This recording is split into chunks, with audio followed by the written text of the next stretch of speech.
नमस्कार मित्रांनो, आपलं या सायन्स बेसिक या चॅनलमध्ये आपलं हार्दिक स्वागत. आपण आपल्या या व्हिडिओमध्ये आपण इयत्ता 10वीचा जो सेमी सायन्स आहे त्याची सिरीज आपण चालू केली. या चॅनलच्या माध्यमातून आपला पूर्ण सिलेबस हा कव्हर होणार आहे. तर याच्या मागची व्हिडिओ तुम्ही बघितलीच असतील.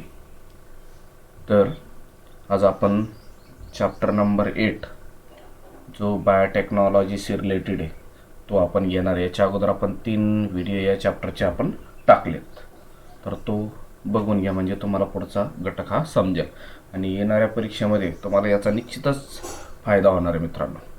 तर चला मग बघू. ॲनिमल हॅजबंड्री हा टॉपिक आपण आज घेणार आहे. आता यामध्ये जर बघितलं आपण, आता शॉर्ट नोट येऊ शकते बघा, ॲनिमल हजबंड्री. आता ॲनिमल हजबंड्री कशाला म्हणतो आपण, तर पशुसंवर्धन.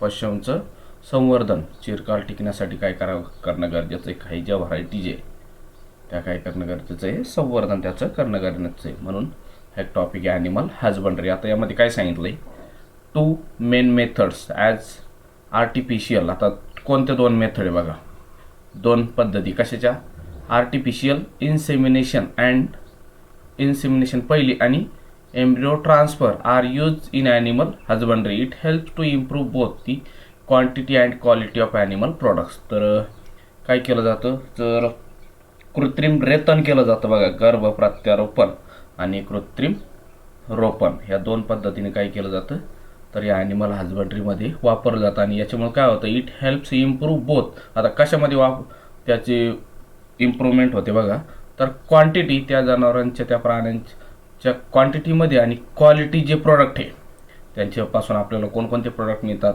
दूध मिळतं, मटण किंवा लोकर असेल, तर यामधून आपल्याला क्वांटिटी पण मिळते भरपूर प्रमाणात आणि त्याची क्वालिटी पण काय होते, चांगली होती. या पद्धतीने जर आपण त्याचं काय केलं, इन्सेमिनेशन अँड एम्ब्रियो ट्रान्सफर ह्या जर या ॲनिमल हजबंड्रीमध्ये जर वापरल्या, तर हे प्रोडक्ट सांगितले जाणार प्राण्यांपासून मिळणारे मिल्क, मीठ आणि वूल, याला लोकर, नंतर मटण आणि दूध एक्सेट्रा.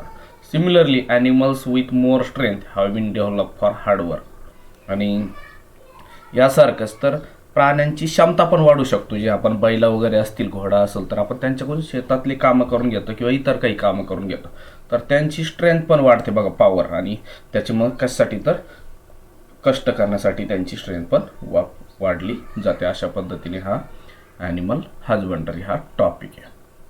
नंतर पुढचा आहे ह्युमन हेल्थ. हा तिसरा घटक आहे बघा, ह्युमन हेल्थ. आता मानवी आरोग्य हा बघायचा आपल्याला, ह्युमन हेल्थ. आता यामध्ये diagnosis and treatment of disease are 2 important aspects for human health. आता मानवाच्या आरोग्यासाठी 2 महत्त्वाच्या प्रमुख बाबी, इम्पॉर्टंट आस्पेक्ट्स म्हणजे काय बाबी, तर कोणकोणत्या, एक डायग्नोसिस आणि एक ट्रीटमेंट. डायग्नोसिस म्हणजे काय, रोग निदान, आणि दुसरं आहे त्या झालेल्या रोगावर उपचार करणे, याला काय म्हणतात आपण ट्रीटमेंट. तर या 2 महत्त्वाच्या बाबी मानवी आरोग्य संबंधित मॅनेजमेंटमध्ये. आता biotechnology help to identify the role of gene. मग आता बायोटेक्नॉलॉजीचा उपयोग कसा होतो बघा आपल्याला, तर कशासाठी, to help identify role of gene. एखाद्या आजारपणात काही व्यक्तीच्या जनुकांची काही भूमिका असेल तर ती जैव तंत्रज्ञानाच्या मदतीने लगेच आपल्याला ओळखता येते, आयडेंटिफाय तो करता येते इन डिसीज ऑफ पर्सन्स. आता डायग्नोसिस ऑफ डायबिटीज. आता एक उदाहरण सांगितले 2. एक डायबिटीज ज्याला हृदयरोगाचा आजार आहे, एक मधुमेह, आणि हा हार्ट डिसीज म्हणजे काय, हृदयरोग, has become possible even before onset of symptoms.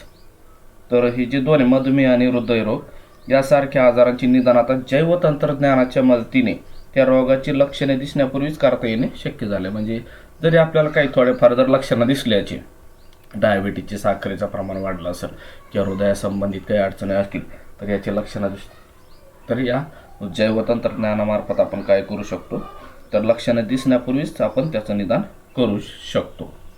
नंतर अजून डायग्नोसिस ऑफ डिसीज लाईक. आता अजून कोणते आजार सांगितले, तर एड्स, नंतर dengue can be done with in few minutes बघा. तर डायग्नोसिस एड्सचं आणि डेंग्यूसारखा जो आजार आहे याची काही मिनिटांमध्ये आपण काय करू शकतो, डायग्नोसिस करू शकतो, निदान. Hence treatment can be done at the earliest. आणि त्याच्यामुळे काय होतं, त्यामुळे उपचार आपल्याला अर्लास्ट म्हणजे लवकर करता येतात. अशा पद्धतीने हा पहिला पॅराग्राफ सांगितला आहे.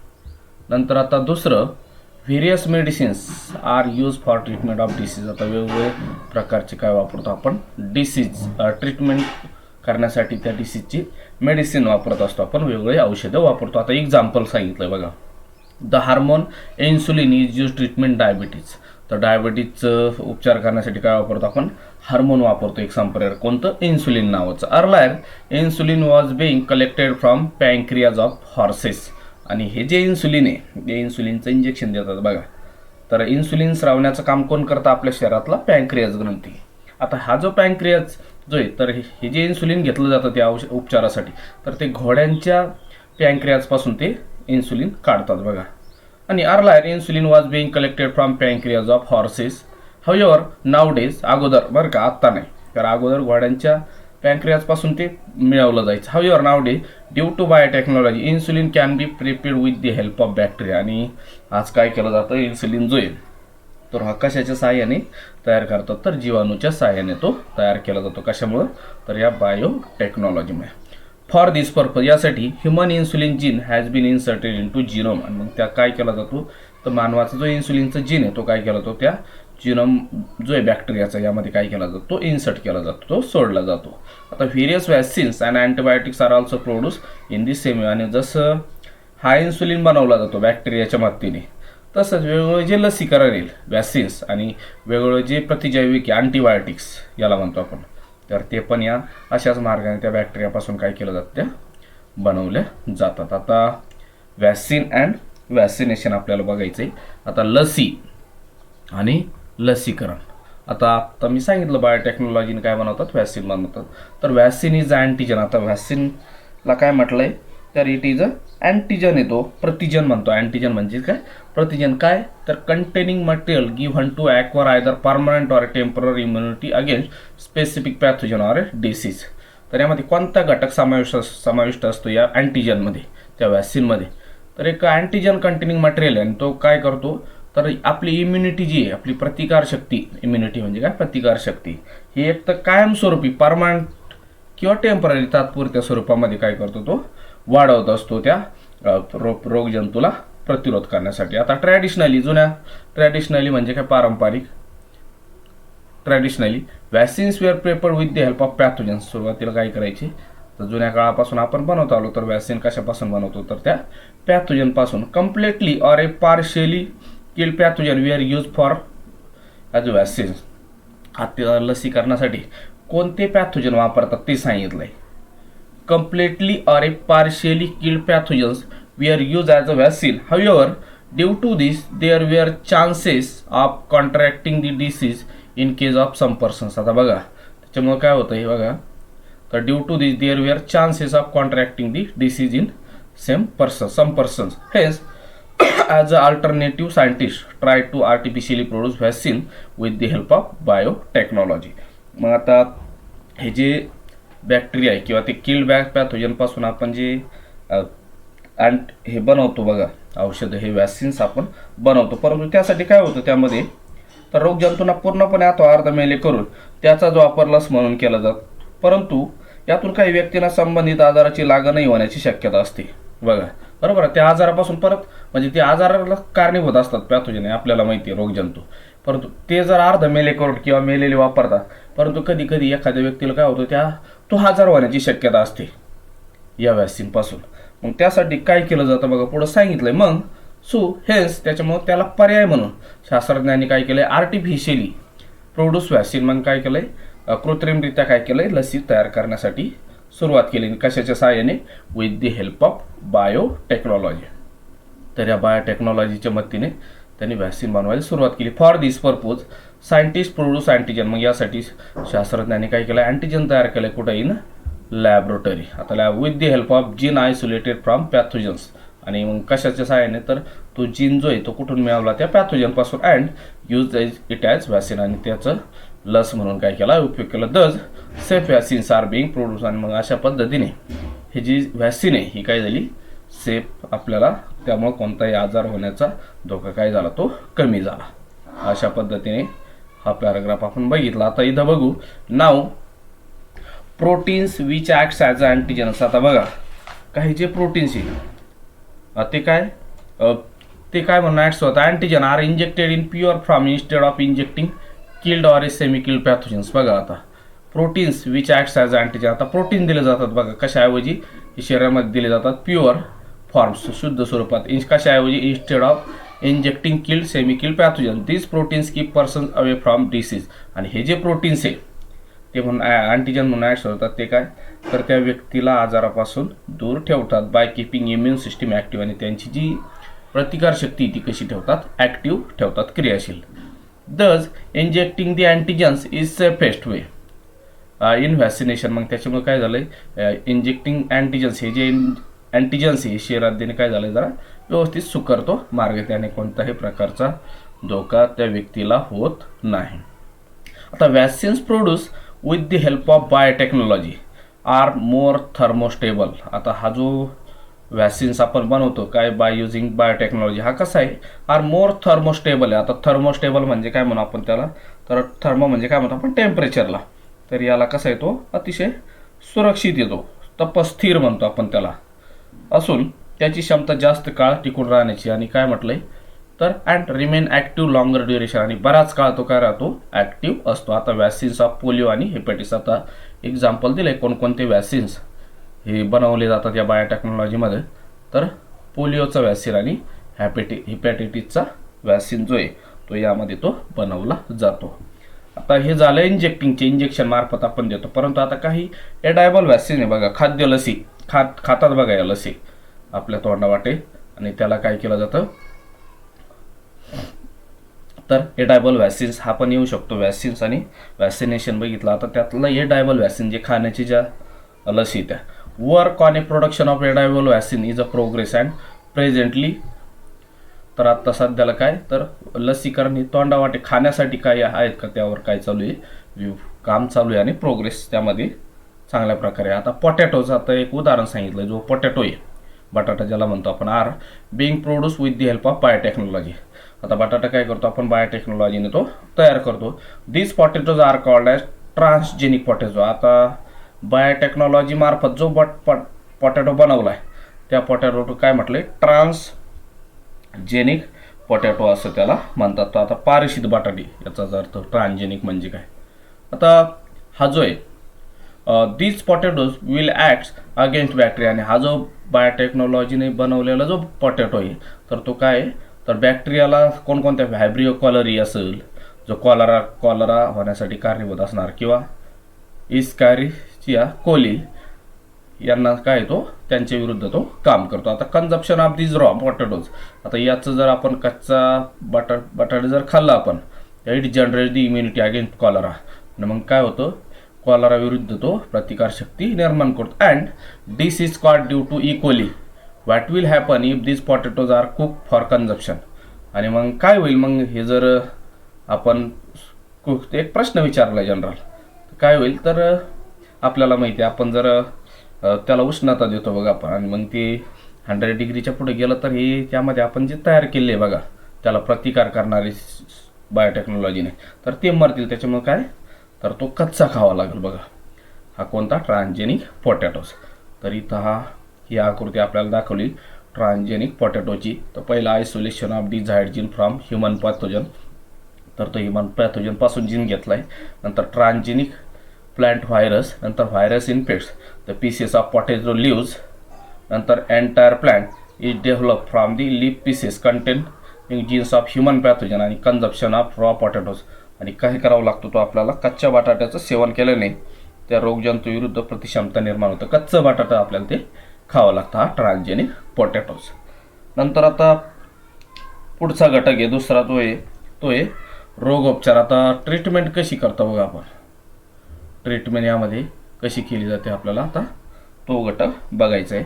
आता यामध्ये treatment biotechnology is useful for production of hormones like. आता बायोटेक्नॉलॉजी कोणकोणते हार्मोन्स बनवण्यासाठी वापरतात तर एक इन्सुलिन आहे सोमॅटोट्रॉपिन अँड ब्लड क्लॉटिंग फॅक्टर. तर ही नावं लक्षात ठेवायची 3 इन्सुलिन सोमॅटोट्रॉपिन आणि ब्लड क्लॉटिंग फॅक्टर्स हे हार्मोन्स आपण काय करतो या बायोटेक्नॉलॉजीच्या मार्फत आपण ते बनवत असतो.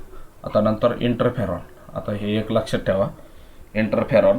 तर this is group small size protein. आता हे इंटरफेरॉन काय आहे, स्मॉल साईजचे प्रोटीन आहे. यूज फोकससाठी ट्रीटमेंट फॉर व्हायरल डिसीज. जे आता व्हायरल डिसीज आहे यांचं रोखण्यासाठी, याची ट्रीटमेंट करण्यासाठी आपण हा इंटरफेरॉन वापरतो. अतिशय महत्त्वाचा आहे.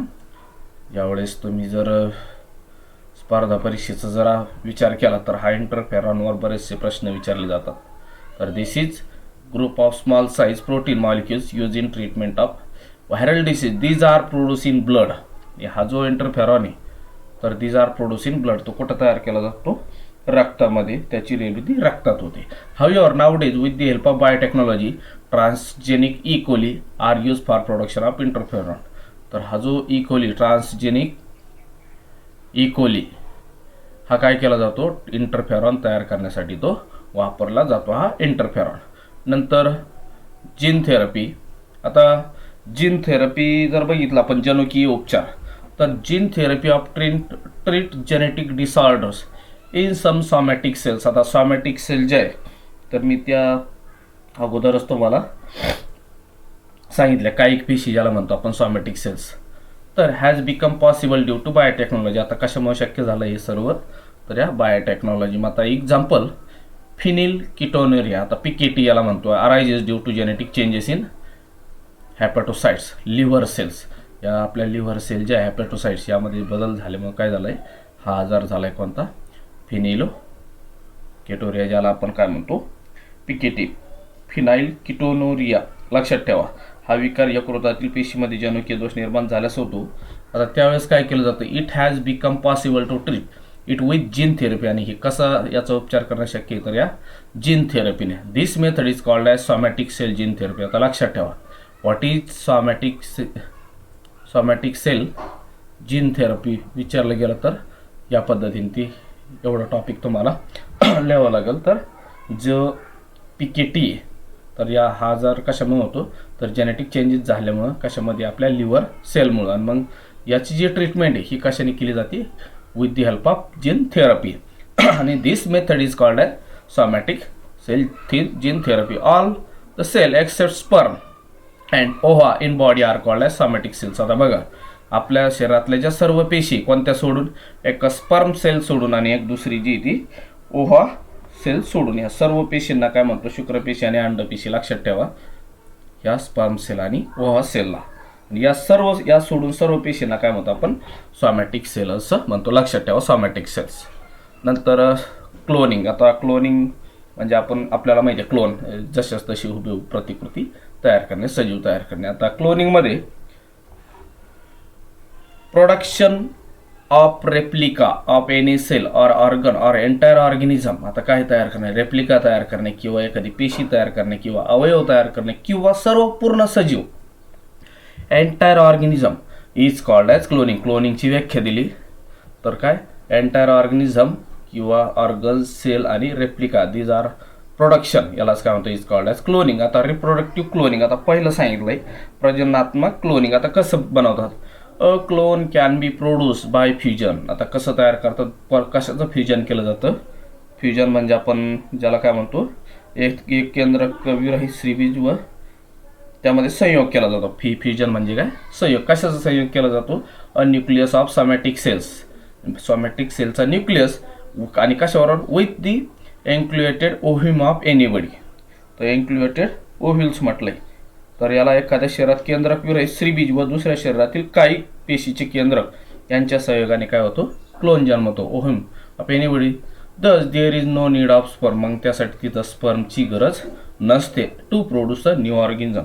आपल्याला माहिती आहे, नवीन सजीव जर तयार करायचं असेल तर स्पर्म लागतं, परंतु इथं स्पर्म न वापरता सरळ काय वापरलं, फ्युजन केलं, न्यूक्लियस ऑफ सोमॅटिक सेल्स आणि एन्युक्लिएटेड ओव्ह्यूमचं, आणि त्यालाच काय म्हणतो आपण, क्लोनिंग असं म्हणतो.